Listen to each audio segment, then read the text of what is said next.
पहले यह वीडियो देखो फिर इसके फनी कमेंट्स पढ़ेंगे। Let's go. यह दादू नदी के दोनों किनारों पर बसे छोटे छोटे कस्बों की बात है। दोनों किनारे सिर्फ कुछ 100 मीटर दूर थे, लेकिन नदी का तेज बहाव दोनों तरफ के व्यापार और आवाजाही में बड़ी रुकावट बन जाता था। तुमने सोचा कि यहाँ एक पत्थर का ब्रिज बनाया जाए, लेकिन इस जगह नदी का प्रवाह इतना तेज था कि पत्थर का पुल आसानी से टूट सकता था। फिर तुमने नया तरीका निकाला, दोनों किनारों पर ऊंचे खंभे खड़े किए, फिर एक नाव में मोटी रस्सी लाद कर नदी के पार भेजा और रस्सी को खंभों के ऊपर अच्छी तरह बांध दिया। उसके बाद रस्सियों पर लकड़ी के प्लैंक्स लगाकर तुमने वुड रोप ब्रिज तैयार कर दिया। यह पुल लोगों को किसी तरह पार तो करा देता था, लेकिन यह न तो गाड़ियों का भार सह पाता था और न ही माल ढोने वाले जानवरों का। ऊपर से हवा, बारिश और समय की मार से रस्सियां और लकड़ी जल्दी ही टूट जाती थी। जब रस्सी और लकड़ी टिकाऊ नहीं निकले, तब तुमने सोचा कि उनकी जगह लोहे की चेन्स लगाई जाए, लेकिन आयरन चेन्स बहुत भारी थी। साधारण नावें उन्हें ढो ही नहीं सकती थी। जंजीर डालते ही नाव डूबने लगती। लेकिन तुम्हारी समझदारी यहाँ भी काम आई। तुमने लोहे की जंजीरों को मोटे बैम्बू ट्यूब्स में डाल दिया और जो रस्सी पहले से बंधी हुई थी,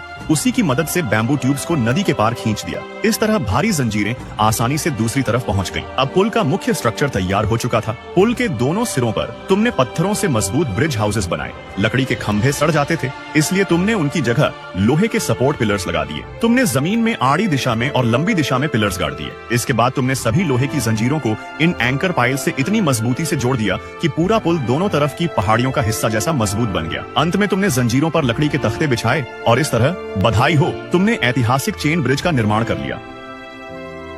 तो चलिए शुरू करते हैं। काम खुद कर रहा है, बधाई मुझे दे रहा है। लेटरिंग में बैठे बैठे पुल बना दिया। क्या बोला तूने? बिना पढ़े इंजीनियर बन गया। बड़ा हरामी हो बेटा।